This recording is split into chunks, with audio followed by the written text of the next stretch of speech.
आज का जो हमारा विषय है वह है भारतीय दर्शन का परिचय। भारतीय दर्शन का परिचय इस विषय पर हम तीन शीर्षकों के अंतर्गत या तीन प्रश्नों के अंतर्गत विचार कर सकते हैं। पहला, दर्शन क्या है। दूसरा, भारतीय दर्शन के संप्रदाय एवं वर्गीकरण क्या है। तीसरा, भारतीय दर्शन की विशेषताएं क्या हैं। इन तीन शीर्षकों के अंतर्गत हम भारतीय दर्शन का परिचय प्राप्त कर सकते हैं। सर्वप्रथम हम यह देखते हैं कि दर्शन शास्त्र क्या है। तो दर्शन शास्त्र वह विद्या है जो किसी विषय का संपूर्णता में बुद्धि के द्वारा अध्ययन करता है।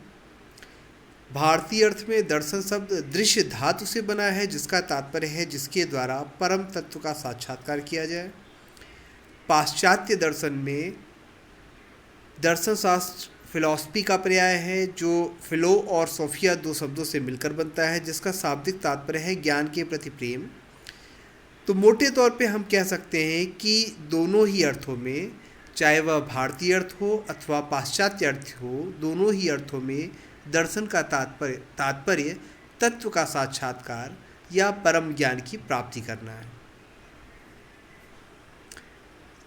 अब भारतीय दर्शन के अंतर्गत हम यह देखेंगे कि भारतीय दर्शन में कुल कितने संप्रदाय और उनका किस प्रकार का वर्गीकरण किया गया है।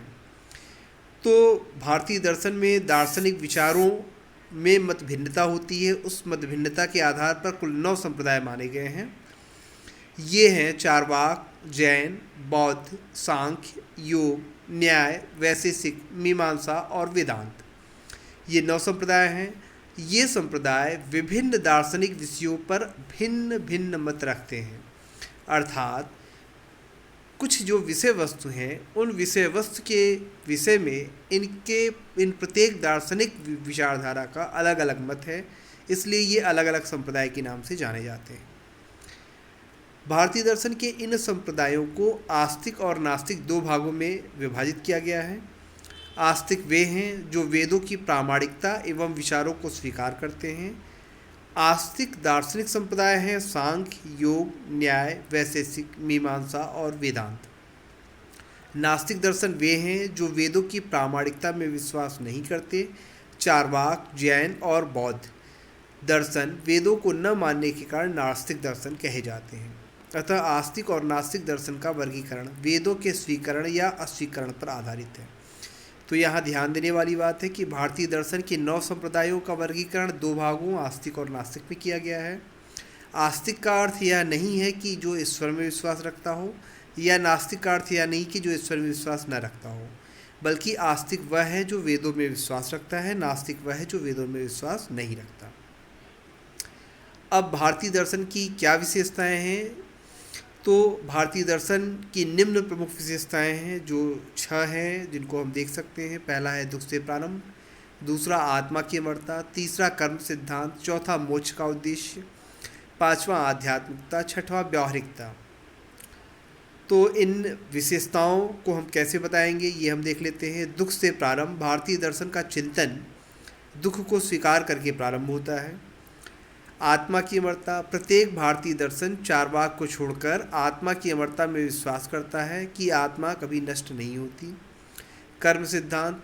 व्यक्ति जैसा करेगा वैसा फल उसको प्राप्त होता है, यह प्रत्येक भारतीय दर्शन स्वीकार करता है, इसी को कर्म सिद्धांत कहते हैं। मोक्ष सिद्धांत। आत्मा का शरीर से अलग होना और सभी दुखों का अंत मोक्ष कहलाता है। यहाँ गलती से मोक्ष हो गया है, इसको मोक्ष कर लीजिएगा। मोक्ष सिद्धांत कहलाता है, जिसमें सभी भारतीय दार्शनिक संप्रदाय विश्वास करते हैं। आध्यात्मिक। भारतीय दर्शन आध्यात्मिक है एवं भौतिक सुख की जगह पारलौकिक सुख को प्रधानता देता है। व्यवहारिक। आध्यात्मिक होने के साथ भारतीय दर्शन व्यवहारिक है एवं जीवन के दुखों के व्यवहारिक अंत पर बल देता है। तो आज का ये हमारा जो टॉपिक है वो ख़त्म होता है, और हमने इन 3 शीर्षकों के अंतर्गत देखा कि भारतीय दर्शन के परिचय के अंतर्गत 3 जो प्रश्न उठते हैं कि दर्शन क्या है,